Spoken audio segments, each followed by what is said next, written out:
Good morning, everyone, and thank you very much. This is our committee meeting, the Committee's committee meeting on the 17th of June. Our chair has been slightly delayed this morning, so as Vice Chair, Kelly Armstrong, I will be hosting this part of the meeting. Paula Bradley will join us very shortly. Just to confirm attendance, I know in the room this morning we have Andy Allen. On screen so far, I can see Karen Mullen, Alex Easton, Fran McCann, Mark Durkin, and Paula Bradley. Apologies for lateness. She'll be joining us very shortly. Any other apologies? I'm just wondering about Robin. He may join us. Just without further ado, I know we have the Minister with us this morning. Minister, thank you so much for giving us your time today. I know it's been a busy time in politics recently. Rather than hold you up, because we know you don't have a huge amount of time today, you're here to talk to us about the welfare mitigation loopholes. So Minister, over to you, and then we will come to you with questions afterwards. Yeah, thanks very much, Vice Chair. And I know I'll move quickly. Apologies, I have a 9:30 meeting, but just really to cover the existing mitigations and then also the loopholes as well.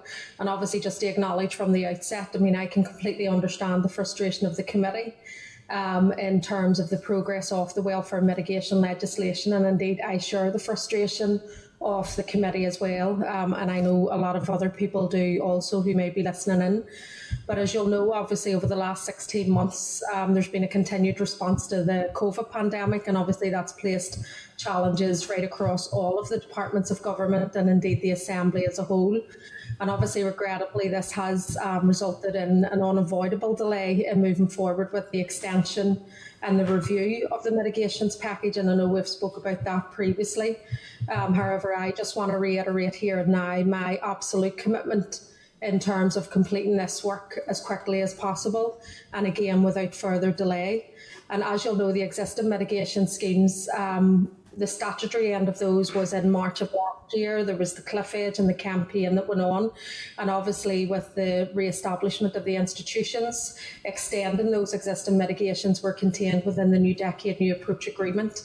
And indeed, right away when the institutions were up and running last year, we set about having those extensions made. Indeed, I first inserted the first paper in terms of the extensions and closing the loopholes in the 19th of February 2020 was when the first paper went into the executive from myself. When that wasn't brought forward, and indeed when the pandemic obviously began to hit, we then introduced contingency arrangements to make sure that payments for those who were eligible continued beyond that deadline of the end of March.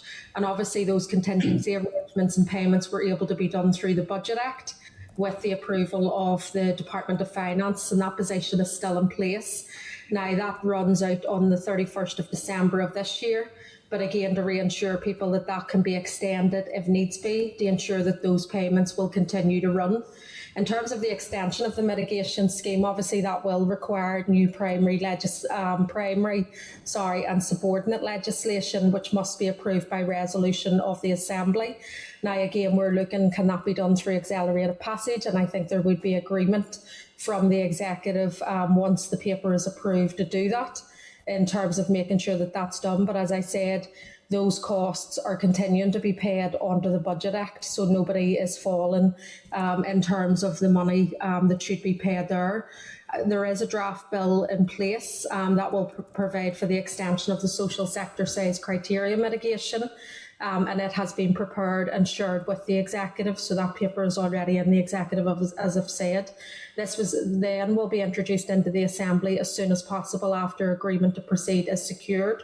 And then again, once the Assembly consents, if that's the direction, the extension of the social sector size criteria mitigation, my officials within the department will apply that without any delay. I also intend, obviously, to bring forward the welfare supplementary payment extension regulations. And obviously this statutory rule is subject to the draft affirmative procedure and will provide for the extension of the remaining welfare mitigation schemes. And again, I propose to lay this shortly after the bill is introduced. And again, I can confirm that the committee will be given the opportunity to look at this. And again, the department will submit an SL1 to the committee for their consideration. In terms of closing the loopholes, and I know people are really interested in this, Obviously, alongside the extension of the existing mitigation schemes, I propose to bring forward a further specific set of regulations that will seek to strengthen the bedroom tax and benefit cap mitigation schemes by closing the loopholes that exist within both of those schemes. And again, I can confirm that the legislation is drafted for this and the legislation is ready to go once that approval is given at the executive. And again, to minimise delay and changes and not coming into operation, again, I am proposing to share the SL1 for both sets of these regulations, again, with the committee for your consideration at the same time, just to make sure that there's no delay. Again, if these amendments are approved, they will actually ensure that anyone affected by the bedroom tax will receive a mitigation payment regardless if they move home and continue to under-occupy in that new property. And as up to the 31st of March of this year, we know that 365 households have fallen and continue to fall through that loophole. And again, they're not being mitigated against that loophole at the moment. So obviously there is an emphasis to try and get that moved as soon as possible. In terms of a change to the benefit cap mitigation scheme, again, we want to ensure that all families with children who have had their benefit capped will be mitigated for the loss of that benefit. And indeed, the latest analysis again around the benefit cap cases as of February of this year shows a total of 900 individuals who are impacted by the benefit cap and who are not entitled to a mitigation payment. And indeed, the legislation to close these loopholes by amending the schemes will be laid once the extension to the existing mitigation schemes is confirmed. So again, all of the legislation and the regulations are ready to go. Once the approval is given at the executive, we can hit the button right away, get the SL1s to the committee and get the progress going as soon as possible.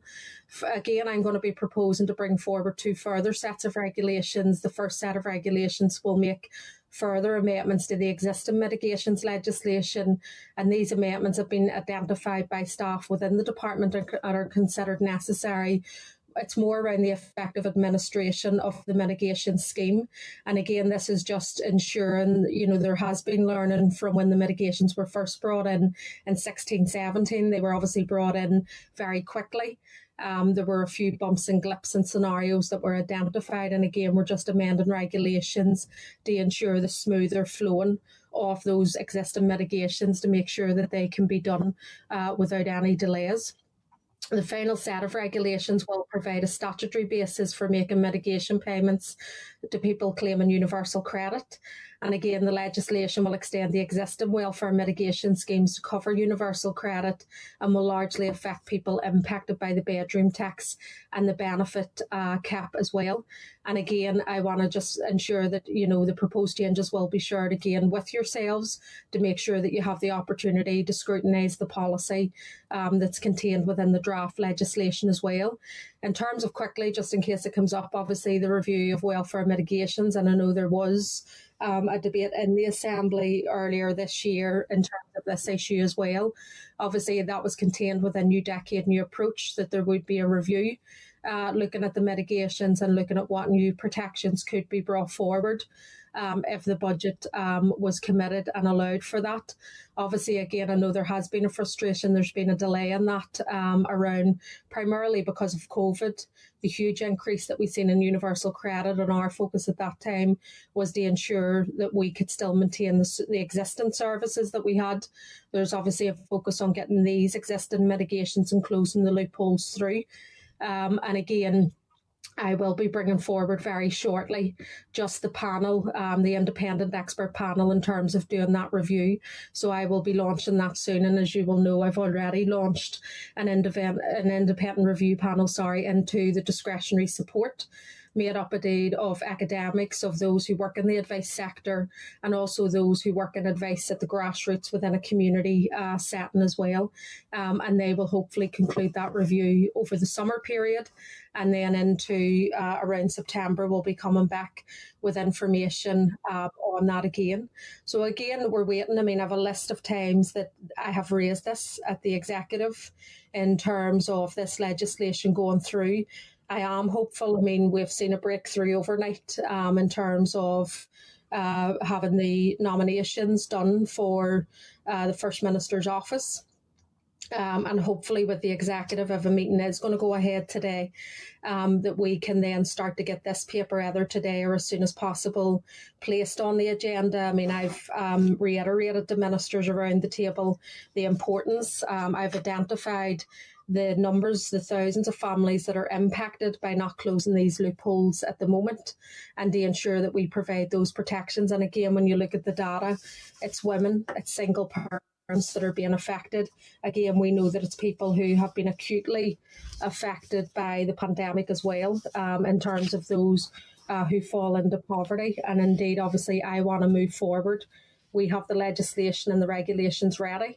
And as soon as that's approved at the executive, as soon as it's placed on the agenda to be discussed and approved at the executive, there will be no delay from me in pushing forward. And I know, again, I'll have the support of the committee, obviously in terms of the scrutiny role, but also trying to get these protections and loopholes closed as soon as possible. Thanks, Kelly. Thank you very much, Minister. It's very appreciated your time today. I know you're busy. So, Minister, I have a few questions and then I'm going by alphabetical order out to the rest of the committee.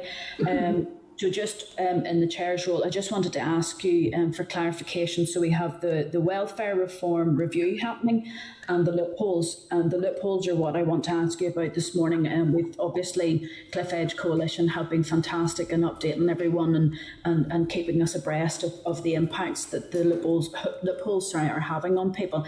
I just wanted to check with you, in your considerations on the loopholes, will this be retrospective? So those families who have been impacted by the loopholes, will they receive a payment to cover the period where they have been without support because we've been waiting on the legislation coming through? The payments can't be retrospective, Kelly. I've raised this, and obviously that's a cause of concern for me in terms of the delay in getting this agreed at the executive.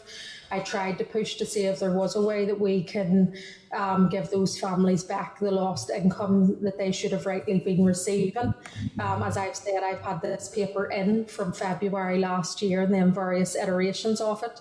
So I wanted to move on this as soon as the institutions were up and running again. And again, no, once the payments will only take effect once the legislation and the regulations are through. So it will be from that date going forward.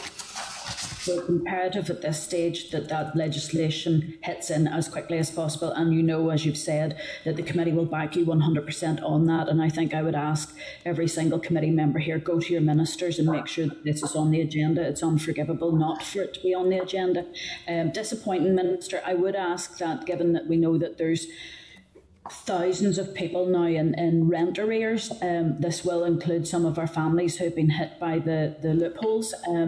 Is there some way that we can negate some of the debt that has been created if they're not able to receive the money? Is there some way to reduce their debt to the housing executive or social housing? We would ask that, but I'm going to move on to others because I know your time's precious today. Andy Allen, I'm just checking to see, Andy, if you have any questions for the Minister. I do, Chair, and I'll keep them concise as I appreciate the Minister's time. Minister, you had highlighted through your brief that you've tabled this paper on a number of occasions, and it was well known, and indeed officials confirmed to me on numerous occasions that when these institutions were down that the legislation was drafted. So the million dollar question for me is, what is the delay? Is there a party in the executive blocking these mitigations from coming onto the table? You've shared your paper to the executive. What is the commentary that you're receiving from executive colleagues? Are there any concerns being raised from executive colleagues? And how fast do you foresee this coming forward? Well, yeah, Andy, you're right. I mean, I had the first paper, I put it on the 19th of February to be submitted on the executive a couple of days later. There's been different versions of that, obviously through initial engagements with the executive in terms of the paper broadly. And I know it's reflected in this committee. All parties are saying they want to push ahead and having these mitigations through, but it has been frustrating since then. And even from March of this year, I have had over just nearly 20 requests going forward to the executive asking for this to be placed on the executive agenda. I write on a weekly basis. I raise this under any other business because it's the only way that I can. And indeed, obviously, for business to be placed on the executive agenda, that needs approval for that to be done. I haven't been given any reason as of yet as to why it hasn't progressed to be placed on the executive agenda to be agreed, and it hasn't been through a want of trying. I mean, as I say, I have a whole list of dates here as to when I've requested it, when I've put different versions of the paper in, when I've responded to further information requests. I have all of that information, and as I say, from March, I have made 10 requests by email in terms of the paper being placed on, and I have sent 7 direct letters as well to the executive then for the paper to be tabled, and I've raised it at every subsequent meeting under any other business. Again, highlighting, because for me, people are losing out, people are being pushed further into poverty. And the issue for me is making sure that we close these loopholes without further delay. So if we can get agreement on the executive in the next couple of days going forward, if that can be done even through the executive office or the TEO in terms of having that done quicker, then I would be pressing for that to be done. Thanks, Minister. It would appear to me from what's been outlined that there is a blockage within the office of FM and DFM. That's what I'm picking up here.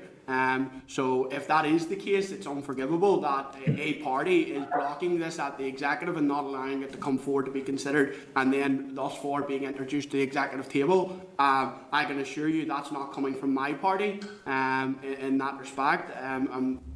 We need to see these come forward. Minister, would you be able to share with us your timeline and when you've asked the executive for this to come forward on all those occasions you've outlined, please? Yeah, I can feed that back in the officials, because I'm sure all of this is open to FOIs and stuff, and certainly to share with the committee. So I will go back, Andy, and just get a note of that and ask officials then to get information sent through to the committee. Yeah, I appreciate that, Minister, and I'm not asking you to comment on this, but it's unacceptable the way government's being done here, because I do know that there are other bills that we've seen in the media that are trying to be progressed through the executive that aren't making it on the way to the agenda. So parties need to take a real long, hard look at themselves in that respect. Thank you very much, Andy. I'll move now on to Mark Durkin. Thank you, Kelly, and thank you, Minister, for coming along this morning. Many of these points have been made, but I think it's important that they are reiterated, such as the importance of this issue. I mean, the delay here has been completely unacceptable. It's not inexplicable, though, and certainly COVID has played a major factor in that, and there's always been the hint that there was an issue at the executive as well that was contributing to this delay, and I think it's fair to say that that's gone beyond a hint.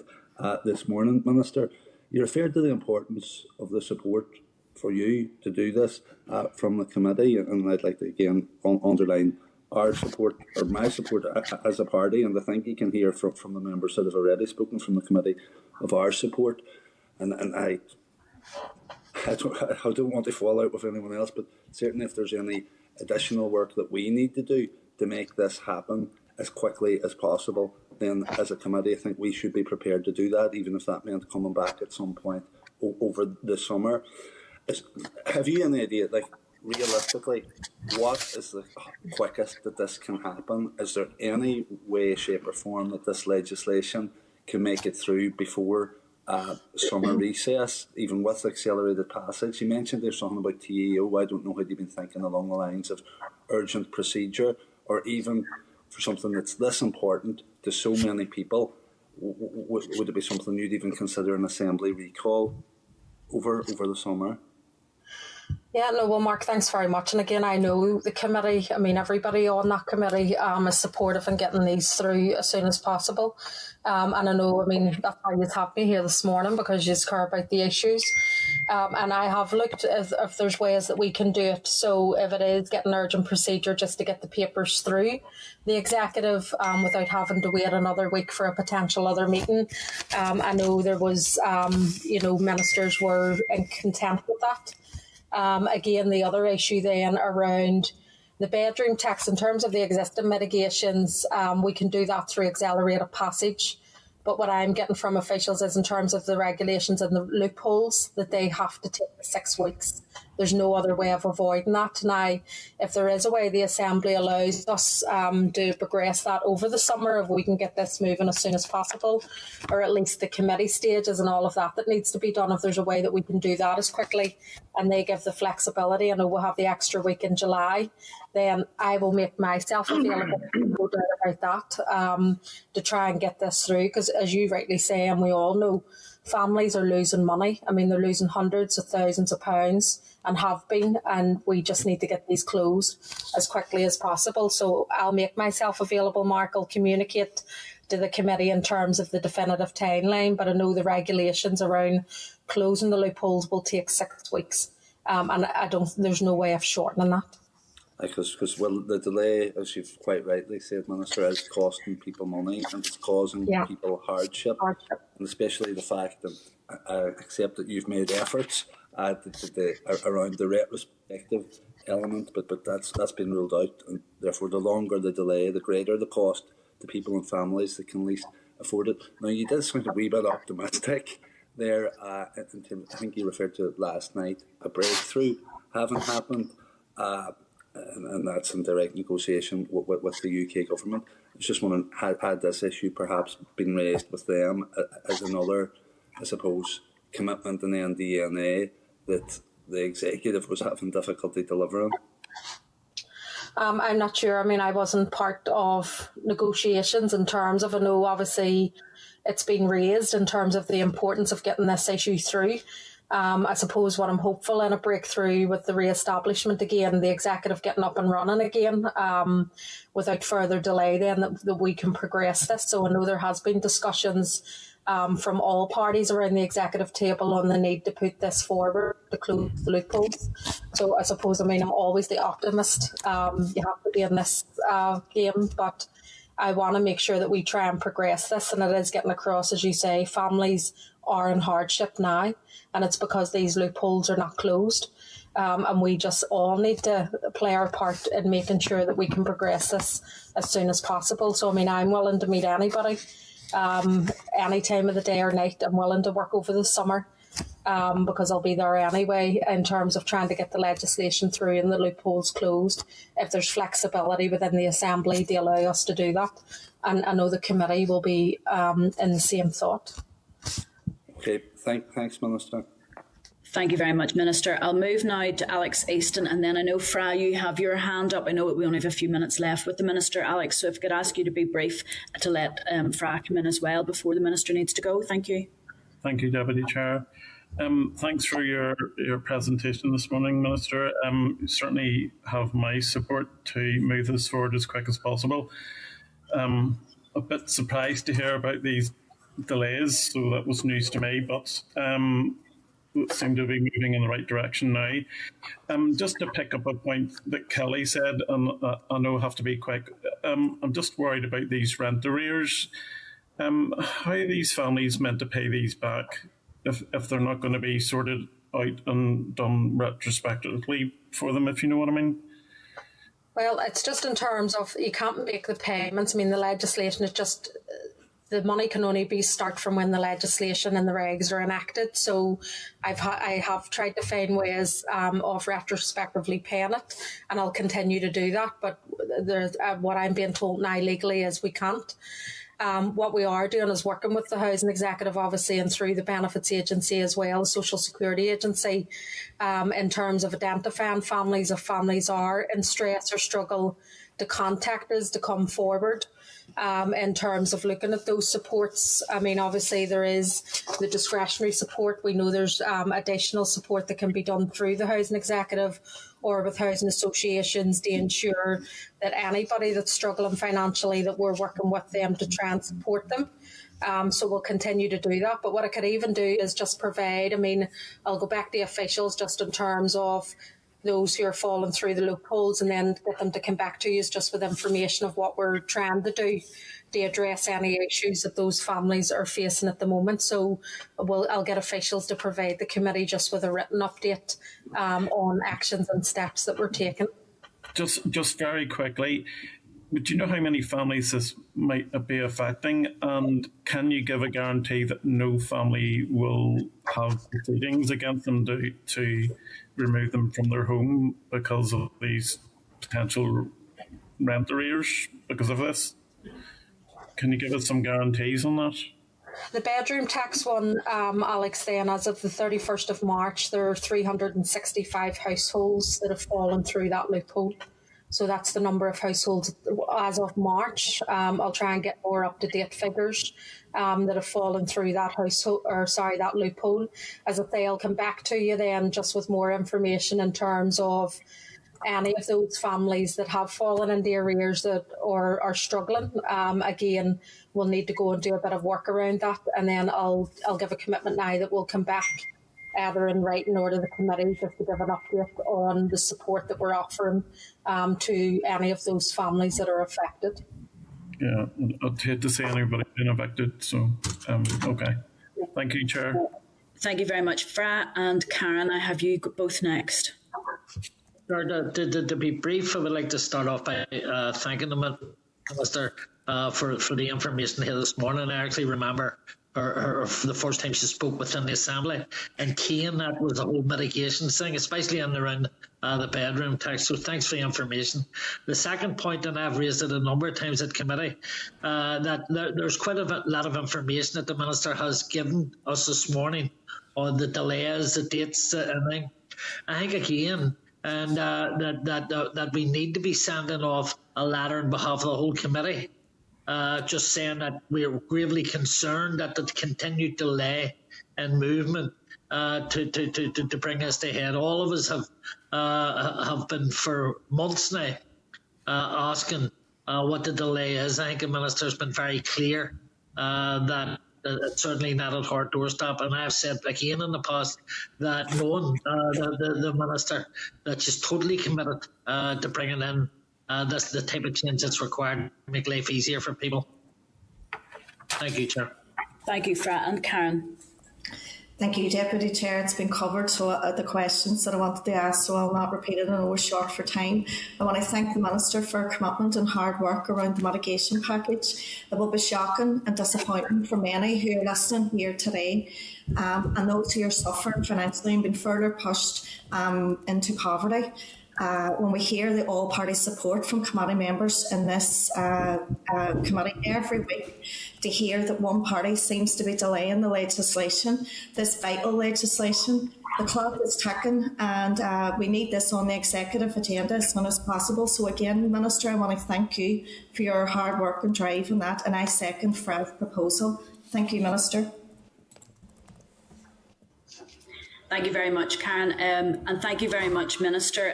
I would maybe, will certainly as a committee write a letter to the Executive Office just to say if there's any way that discretionary support can be used for these families, or if there's any way that we can prevent children from going further into poverty just because there happens to be more than 2 children in the house, we would absolutely support that.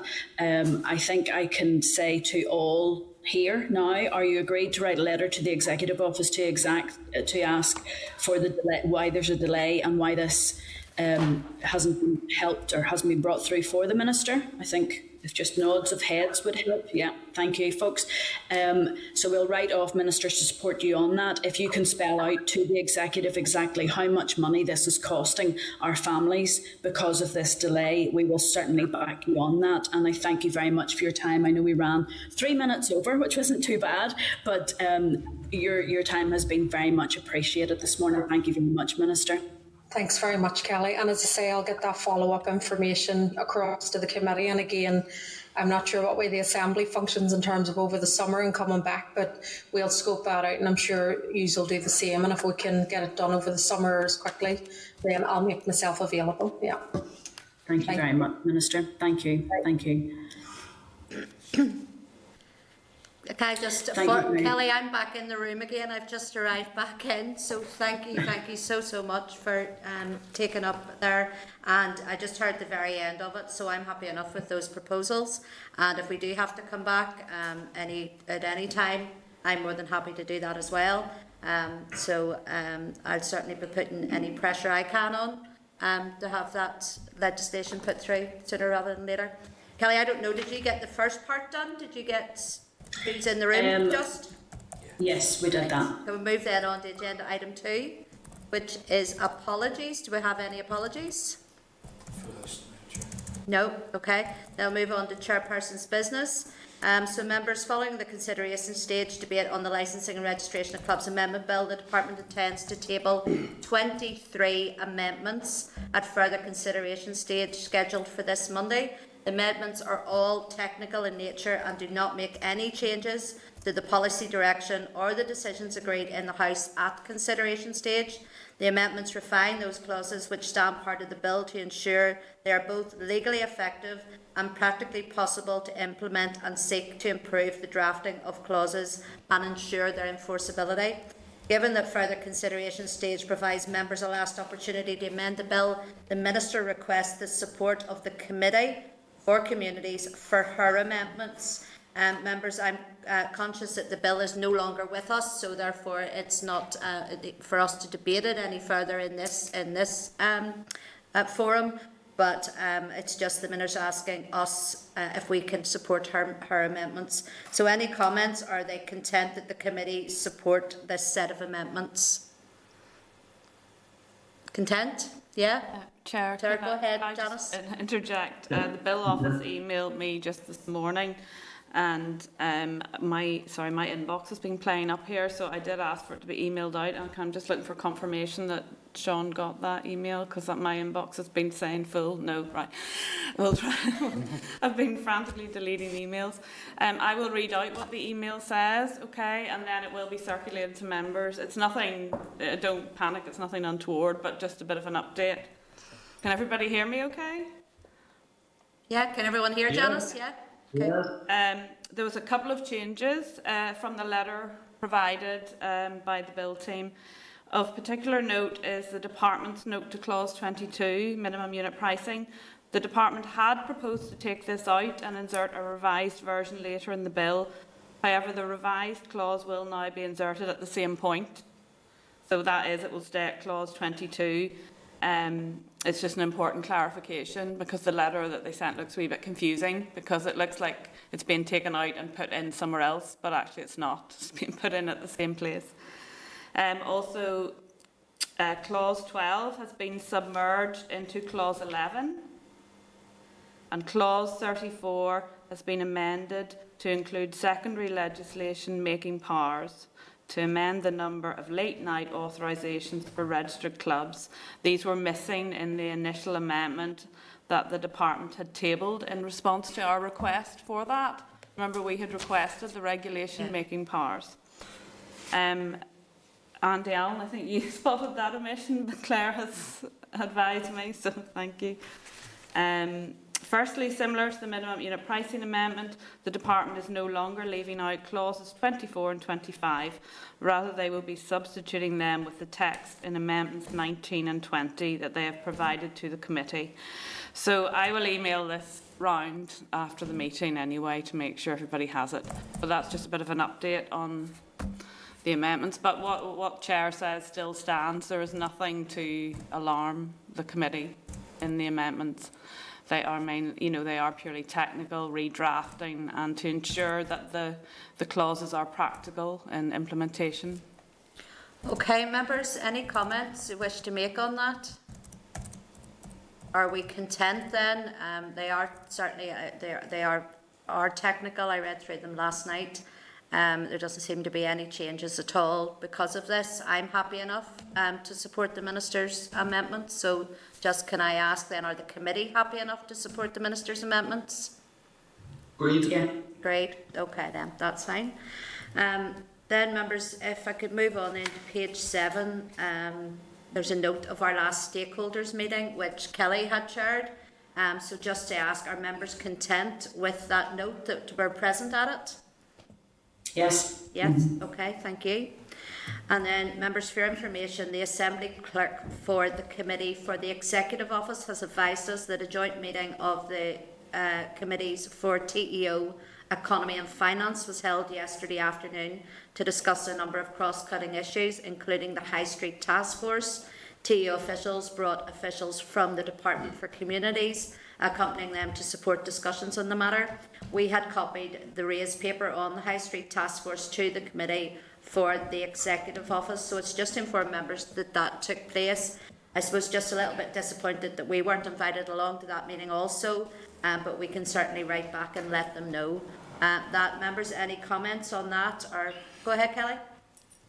Yes, thank you, Chair. I'm disappointed, like yourself, that we weren't included in that, especially given the fact that high streets and councils, come under this committee's remit. I think that too often some of the other committees forget that communities covers such a wide-ranging area, and it would be useful. So I would be asking for normally we don't see the minutes of too many other committees. If we can get a copy of the minutes of that meeting. Okay, we can ask for that. Any other comments, members? They're happy we move on? Yep, okay. Yep. All right, thank you. I'm going to move on then to agenda item 4, which is the draft minutes. You'll find these at page 10. So can I ask members, are you content to agree the minutes of the 10th of June 2021 as drafted? Agreed. Great, thank you. Agenda item 5 is matters arising. Can I inform members you've been provided at page 22 with a copy of the 41st report of the Examiner of Statutory Rules 2020-21. The Housing Benefit and Universal Credit, Care Leavers and Homeless Regulations Northern Ireland 2021 are drawn to the special attention of the Assembly in respect of a clarification which the Department will make in relation to their drafting. The title of the regulation should read the Housing Benefit and Universal Credit, Care Leavers and Homeless Amendment Regulations Northern Ireland 2021. The Department has confirmed that it will insert amendment into the title by way of a correction slip at the earliest opportunities. Again, can I ask members, are any comment or content to note? Content? Thank you. Then can I ask you to turn to page 32 of your packs, where you'll see a departmental response in relation to the lack of a degree in housing. I think, I know certainly Robin and some other members had brought this up. The department states that recruiting staff to work on housing transformation has mirrored the recruitment situation more broadly across the Northern Ireland Civil Service. To date, it is unaware of any issues surrounding the lack of a housing degree in Northern Ireland impacting on recruitment, and it is worth noting that training and qualifications may be taken up by staff once they're in post. This would encompass both policy skills and any housing-specific qualifications as required. Members, again, any comments? I think Fra and Robin have both brought this up. Any comments? Are you content to note that at this stage? Sure. So go ahead, Fra. Sorry, that's okay, but it doesn't answer the question that was raised at the committee, and that is that the expertise that the degree and the years of training brought to an individual, and they're opened up the way for these people to go into the middle and higher echelons of housing associations, housing executive or housing groups. Isn't answered. All it's talking about really is in-house training if you're lucky to get a job. Yeah. And that would still concern me that obviously that the thing was done away with in the first place, but that it's not taken seriously. Oh, thank you for that, Fra. Mark, you have your hand up. Yeah, thank you, Chair, and I think it was actually I who had raised this initially at committee, and I see the answer and accept it, but it does seem to be fairly dismissive or reluctant to acknowledge the importance of this issue, and while they're unable to say or identify whether it's an issue yet, my point was that when we're embarking on a radical transformation of housing here, I think it certainly is going to become evident and more pronounced that expertise, as Fra has called it, is lacking. There won't be new expertise coming into the department or the various organisations charged with this transformation. And I know it's not the Communities Department or the Communities Minister whose responsibility for university courses, but I do think this is an issue that we should amplify and escalate with those who do have responsibility. Mark, thank you, and apologies. I do remember actually brought it up, and I think one of the proposals also was to write to the Economy Minister, if I remember rightly. If we could just double check on that to see if that was the case, and if it was, have we had any are waiting on a response on that as well. So again, apologies, Mark, for forgetting that you had brought that up. Kelly. Thank you, Minister. Or, thank you, Minister. There you are, Paul. I'm giving you a promotion. No, thanks. Thank you. Thank you, Chair.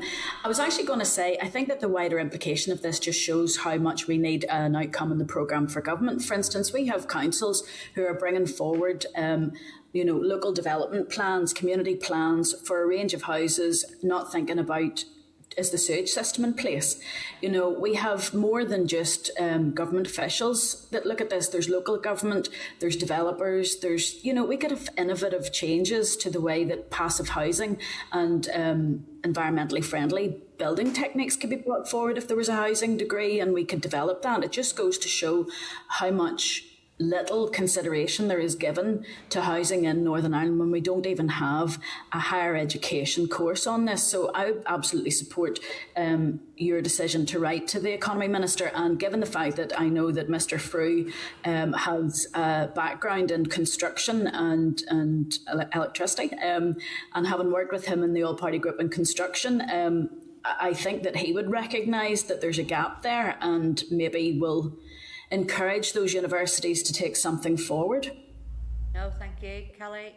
I think you're absolutely right. I think he will recognise that, given his background too. Any other members want to make comment on that? No. Well, then we'll go and look if that proposal was indeed made direct to the Economy Minister. If it wasn't, we'll make that proposal now. And that wasn't, I'm being told. Yes. So we'll make that proposal now, that we do write to Paul and ask him where he sits with this, and if he can take this forward. Sorry, hold on for us. Sean's trying to tell me something. We did write to the universities, and we're collating the responses. We've had a few back, but we want to provide them all in one go. Okay, no problem. Members, in case you didn't hear that, we did write to the universities, and the clerk is collating those, and when we get all the responses back, then we'll bring that forward to committee. Okay? But we'll also write now to the Economy Minister. Can we move on, members? Yeah? Okay. Can I ask you then to turn to page 33, where you'll see a departmental response in relation to the flexibility of council meetings. The Minister intends to bring forward the necessary legislation at the earliest opportunity.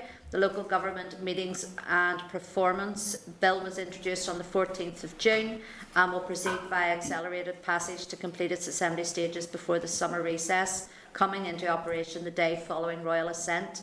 This will ensure that the gap in legislative cover for councils to hold remote meetings will be as short as possible.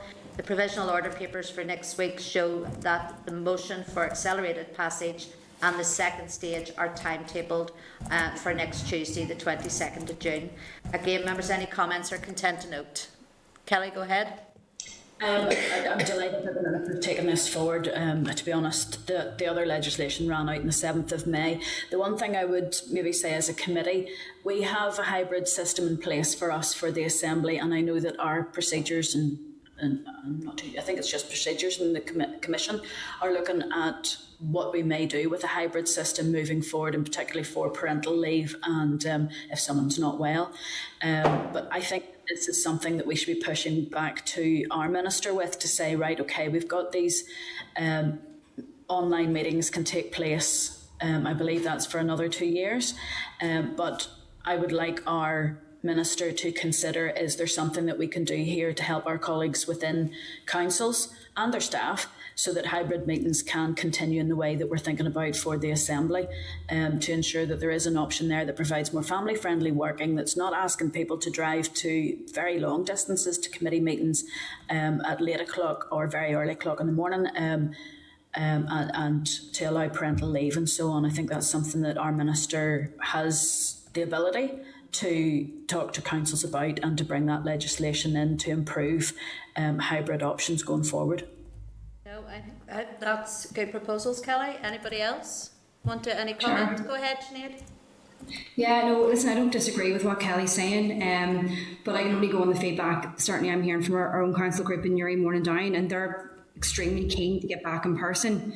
And I think Kelly referenced the proposals that procedures are maybe looking at, and I think integral to all of that is that the integrity of meetings isn't compromised. But as somebody who went through a pregnancy while a counsellor, I do understand that having that hybrid way of working would indeed have been very helpful.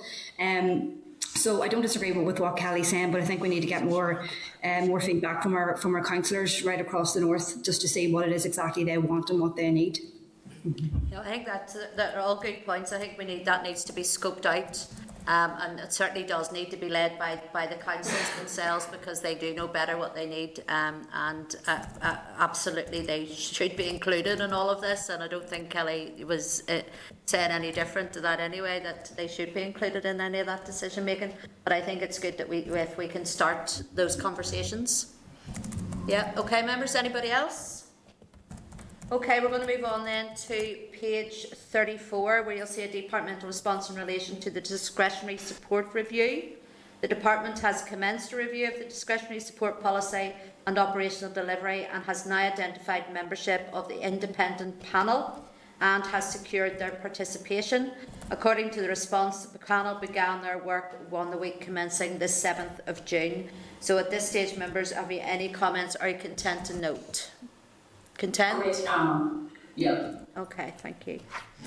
Okay, then can I ask you to turn to page 36, where you'll see a departmental response in relation to the COVID-19 Charities Fund. The committee has asked for a breakdown of the successful and unsuccessful applications to the fund, along with the reasons why applications were unsuccessful, and this information is provided in the reply. Again, members, any comments on that or content to note?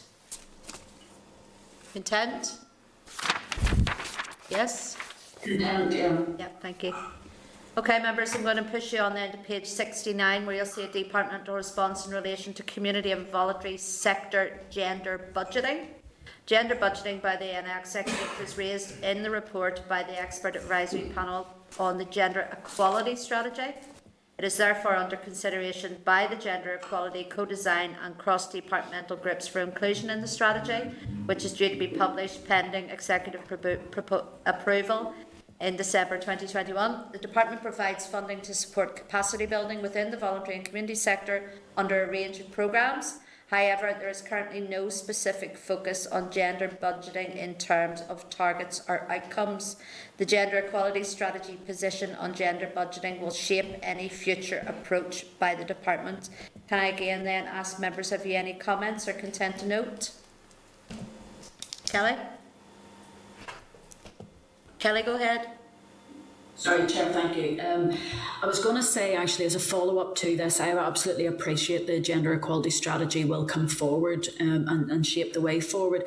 I would be quite keen that gender equality strategy, if they are taking forward the gender budgeting, includes within that not just actions for the committee, the Communities Department, but also Department of Finance, because in the Department of Finance we have procurement, and unless procurement have contracts that actually measure effectiveness by using gender budgeting as part of the scoring mechanism, then I don't think that too many departments would be too interested in making sure that gender budgeting is considered. So if we could even write back to the department and just say, thanks very much for that, that's great. Can you confirm that the gender equality strategy will put actions or have actions for the other departments, such as the Department of Finance, to ensure that should gender budgeting be included in their strategy, that it will be cross-cutting and there will be actions for other departments to take up? Yeah, we can certainly do that. Members in agreement? Yeah? Okay, thank you. Members happy we move on? Okay. Then can I ask you to turn to page 70, where you'll see a departmental response in relation to the contract for personal independent payment. The response is in relation to our letter on the 13th of May 2021, when we queried the PIP assessment service contract with Capita, which is due to expire at the end of July 2021. The response states that an extension to the current contract with improvements is the best way to safeguard providing the services from August 2021 to July 2023. Officials are currently working to secure extensions to the existing health assessment contracts for both PIP assessment services and medical support services. However, beyond this extension, the Minister has stated her intention to bring all health assessments in-house to ensure customer needs, equality and human rights are at the heart of these services. A number of improvements have already been introduced from March 2021, including the completion of PIP award reviews in-house where sufficient evidence is available, and from August 2021 the independent audit of cases will also be brought in-house. A number of options to bring the full service in-house have already been appraised but rely on partnership delivery with the Department for Health. This is not currently feasible due to the limits on operational capacity as a result of the pandemic. In addition to this, a single health assessment IT system is being developed by DWP and is due to be tested in 2021 before scaling up for national deployment. And from August 2023, an element of this service will continue to be outsourced, but it will be to a single provider. Subject to the Department of Finance approval, the Department will join the Department for Work and Pensions procurement for this single provider. Officials will continue to engage with the Department of Health on the potential to bring health assessments in-house on a phased basis whenever possible. Again, members, any comments, or are you content to note? Any comments, members? Go ahead. Go ahead. Is that Sinead? Yeah. No, just to say, no, it's good that clearly the direction of travel is that it's brought in house. I think maybe would it be worthwhile us writing to the Department for Health, given that this is a cross-departmental issue, just to ask how quickly they'll be able to get things moving from their end. Yep, absolutely. I think that's a good proposal. We can do that. Members agreed? Agreed. Yep. Okay. Yeah. Any other comments? Nope. Chair, I okay, certainly agree with Sinead's proposal there, but just I suppose to record my disappointment that this contract is going to be extended and the manner in which it is. Again, we can understand how the COVID and pandemic has I suppose restricted work that the department can do in terms of, I suppose, going out for a new contract or going out to tender. I don't know, could we get maybe a wee bit more detail on how or why that couldn't be done though? Everyone around this table, or virtual table, has been scathing about Capita's performance in carrying out of these assessments and the lack of regard and lack of dignity that they afford many claimants. The figures speak for themselves too in terms of their performance. So it is difficult, I suppose, a difficult pill to swallow, and it almost looks like failure is being rewarded. Okay, Mark, I'm happy with that proposal as well, that we ask those further questions. Members in agreement? Yes? Okay, all right, members. If you're happy, then we'll move on to page 72, where you'll see a departmental response in relation to COVID-19 funding for the community and voluntary sector. We queried whether the disability strategy will include a section detailing how money has been or will be spent on a cross-departmental basis for the delivery of outcomes for people with disabilities. The response states that the disability strategy is currently under development and the issues of government spend has been raised by stakeholders. The issue of cross-departmental spend on disability will be considered as work on as the strategy progresses. However, it will be the responsibility of departments to ensure that disability strategy actions on which they lead are appropriately and sustainably resourced. The draft strategy will be issued for public consultation later this year, subject to executive proposal. Again, members, any comments they wish to make on that response? Kelly? Thank you, Chair. This gets to the crux of where the programme for government is failing spectacularly. It's not for every department to deal with their own parts in isolation. This is supposed to be cross-departmental working. We should, and plus as a committee, we need to be able to hold all of those departments to account that are delivering on the disability strategy, because it comes under communities. Do you know what? It beggars belief how this is all panning out. So much for cross-departmental work, and I think that we need to go back with a response and just say, hold on a minute here, this is not for departments to work in isolation. There is supposed to be a lead permanent secretary or a senior civil servant that's going across this. They need to be providing a report to us to explain exactly how that strategy will be working in the future. Now, I appreciate the strategy isn't there yet. It'll be coming out in December and all that sort of stuff. But if we're already saying that it's going to work in a silo, then it's failing from the off. Because I know, for instance, in infrastructure, there will be issues about community transport and how that's funded. And if it's cut, then it has an impact on supporting people and how people with disabilities can get to work. If there's a cut on supporting people, then it prevents the number of people with disabilities who can get housing. You know, this has a circular issue, and it's the person should be at the centre, not the departments. So I think we need to go back and just go, hold on. How is this all connecting together? Where are the connection points? How can we scrutinise that? And when will the departments finally realise that the silos have finished? I think you make a good point, and I think it sets down a marker going forward, because we'll have many strategies that will be coming through our committee. For many of us over the years, we have seen a number of strategies have been rolled out in this assembly, where it's actually been nigh on impossible for someone to take the lead on those strategies, and we've seen them fail miserably because of those reasons. So I think that you make a very good point, and I think it does, as I say, set a precedence going forward for all of our strategies, that there has to be a lead there, and there certainly has to be someone who's asking, you know, about delivery across the board. So I think that I would agree with your proposal, certainly, Kelly. Any other members want to make comment on this? Are happy with that proposal going forward? Yeah? Okay. All right. Thank you, members.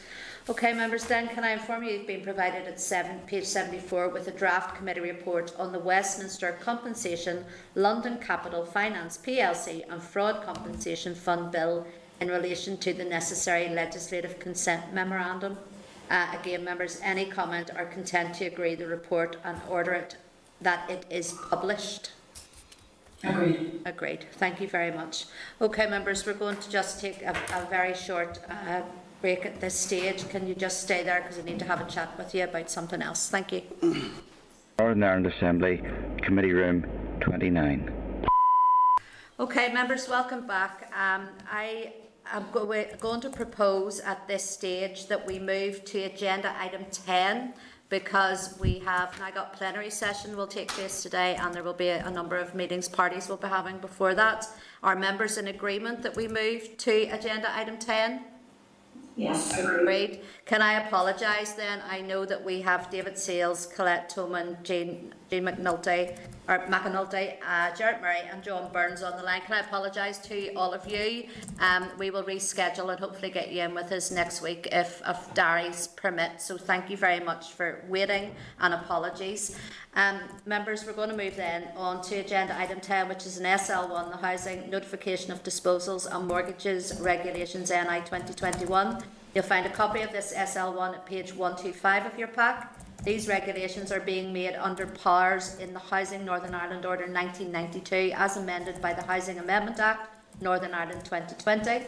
Following passage of the 2020 Act, ONS announced the reclassification of registered housing associations to the private non-financial corporation subsector. The 2020 Act also replaced the consents process used by registered housing associations in respect of disposals and mortgages with a notifications process. The purpose of the proposed regulations is to detail the information the RHAs must provide in completing the notifications process. Overall, the purpose of the 2020 Act and these regulations is to reduce or remove all central government control that is consistent with the public sector classification from housing legislation. Okay, members, have you any comments? Are you content that the Department to proceed to make this rule? Content that the Department proceed?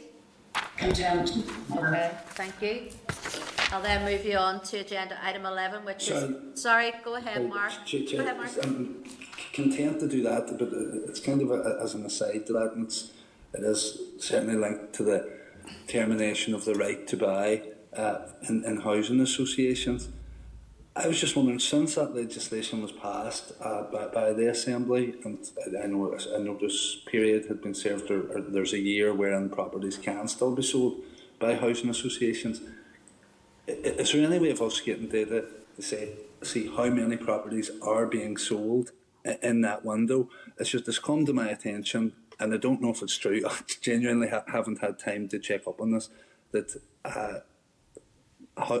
houses are being sold, not just the owner occupiers, but that houses are being sold almost in bunches as well. I think there were 7 houses sold by a housing association in Derry recently to a developer. That's the story anyway. But I just want to know if there's any truth in that type of activity going on.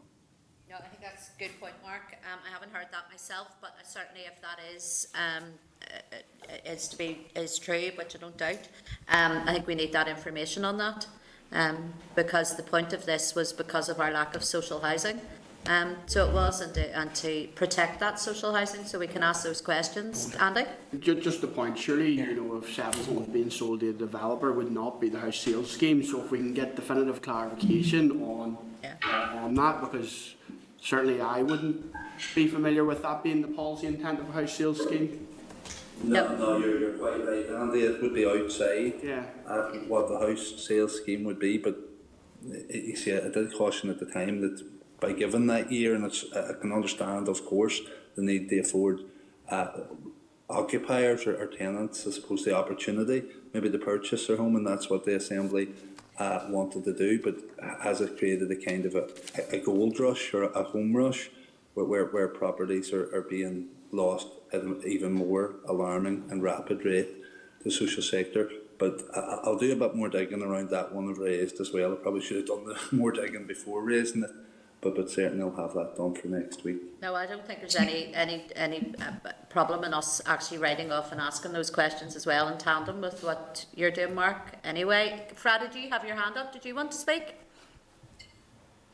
Yes, Chair, and it was just to come into support what Mark had said, but also Andy had raised a point, and I think at this stage of an ever decreasing supply of social housing, that any sales need to come onto our radar. And I think that does no harm in writing off whether it's the individual sale or 7 houses that we need to establish under what circumstances they have been it has been done, so that we have the information. In the past 30 years, the biggest single difficulty there has been in the provision of social housing has been the wholesale selling off of 180,000 social homes. So I think we need to always keep that on our radar so that we can deal with it. Yeah, Chair, can I just come on there as well? Yeah, go ahead, Karen.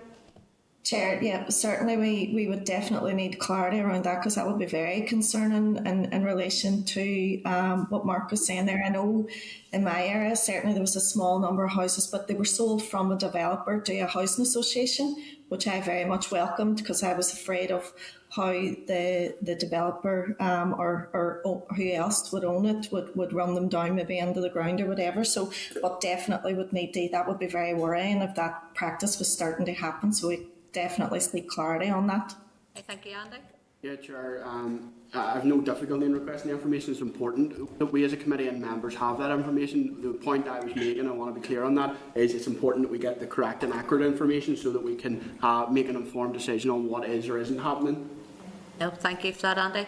Any other members want to speak on this issue? Or are we happy? I mean, we're happy enough that the department go ahead and make the rule. I know this is in relation, but not in relation to it. So happy enough with that? Yes. Okay. Members, I'm going to move you on then to agenda item 11, which is SL1, the Social Security Reciprocal Agreements, Miscellaneous Amendment Regulations, Northern Ireland 2021. You find a copy of this SL1 at page 130 of your pack. As a result of EU exit, a number of amendments are required to Northern Ireland legislation. Firstly, Social Fund winter fuel payments fall outside the scope of the Trade and Cooperation Agreement with the EU. Therefore, winter fuel payments will not be made to people who reside in the EU unless they are in full scope of the EU withdrawal agreement or parallel agreements and have a genuine and sufficient link to the UK. This proposed rule will tidy up references in legislation and ensure legal clarity to align it with the position under these agreements. Winter fuel payments will be made to beneficiaries of the UK-Ireland Convention on Social Security, namely UK and Irish nationals who are habitually resident in Ireland and have a genuine and sufficient link to the UK. Secondly, the Social Security application of reciprocal agreements with Australia, Canada and New Zealand, EEA states and Switzerland regulations Northern Ireland 2015 are also being revoked. This change is being made following the end of the free movement of persons between the UK and EU. Savings provisions are included for individuals resident in an EEA state or Switzerland on the 31st of December 2021 while they remain resident in that state. So members, any comments, or are they content for the department to proceed to make this rule? Content? Agreed. Thank you. Yep. Okay, I'm going to move on to agenda item 12, which is a statutory rule 2021/147, the Domestic Energy Efficiency Grants Amendment Regulations Northern Ireland 2021. You'll find a copy of the rule at page 130. We approved this SL1 at our meeting on the 15th of April. Can I then ask, have members any objections to the rule? No objections, thank you. Then I'll put the following: that the Committee for Communities has considered SR 2021/147, the Domestic Energy Efficiency Grants Amendment Regulations Northern Ireland 2021, and subject to the Examiner of Statutory Rules report, has no objection to the rule. I'll move on then to agenda item 13, which is correspondence. Members, correspondence memo you'll find at page 143 of your pack. Can I draw your attention to page 403, which is a letter from the Belfast Metropolitan Residents Group in relation to the lot scheme. Members, can I ask if you wish to comment on the letter, or as requested by the BMRG, endorse the 2016 PACEC report and recommend to the Minister that the Department integrates a lot scheme into its town and city centre regeneration package. Any comments members want to make on that? Chair, could we maybe leave that until next week after we've heard from the neighbourhood renewal side of things from the department? It would have been handy to have that maybe in advance of us taking action on this today. Absolutely. That's if members are agreed, we can do that. Yes. Okay. Then can I draw your attention then to page 407, which is an invitation to attend a webinar on gambling policy and regulation in Ireland, catching up with the digital age. Members, are you content that we request a member of RAISE attends on our behalf and brings back a note of the session? Yes, please. Okay, thank you very much. Of course, that doesn't exclude any other member if they want to attend it, of course. Then can I just ask, does any other member anything they want to bring up under the correspondence memo? No, nothing? Okay, then can I then ask members, are you content with the actions of the correspondence memo as amended, I suppose, given that we're bringing one back next week, yes? Agreed, thank you. I'm going to move on then to agenda item 14, which is our forward work programme. Members, at next week's meeting we will be briefed by Unison on supporting people, and then by the department on the following issues, which are supporting people, labour market interventions and post office card accounts. We'll also see then if we can slot in what we've missed today as well. Are members happy enough with the forward work programme from next week? Yes? Okay. Then can I ask then, agenda item 15 is any other business. Members, do you have any other business? Kelly? I was just going to bring up the chair after this morning, just with the Minister talking about the welfare mitigation loopholes. If we can get just a breakdown of how quickly we can progress this, the Minister is willing to get this moved as quickly as possible. She's confirmed that it'll take at least 6 weeks for that primary legislation to go through. I'm just wondering, is there anything that we can do, we can look at to see how our committee stage can certainly still do the scrutiny, but we can move it forward. And I know everybody's going to hate me, but we may need to do something in July to bring this forward.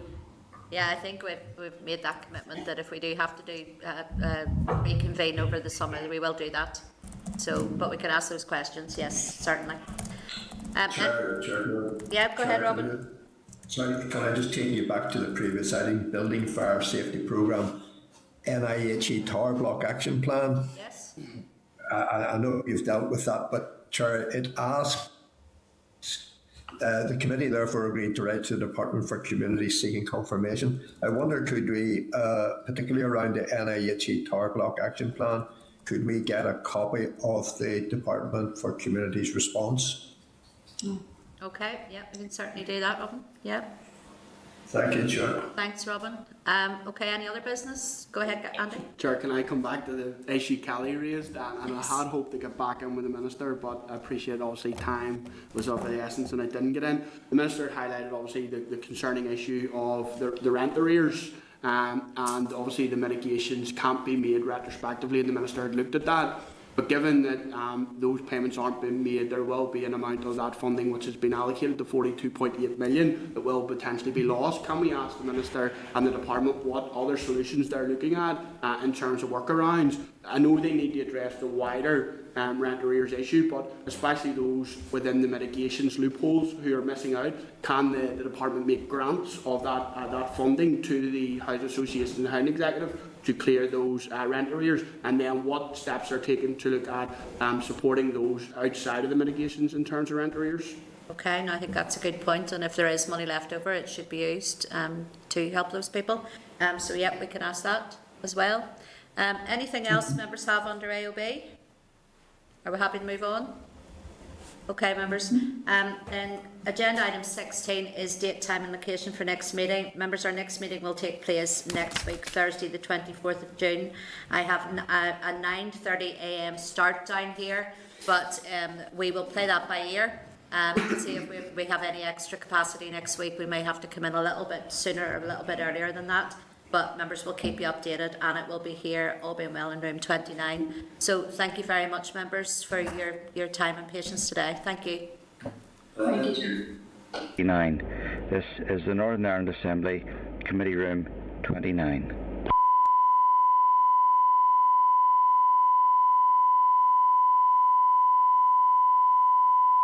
This is the Northern Ireland Assembly, Committee Room 20.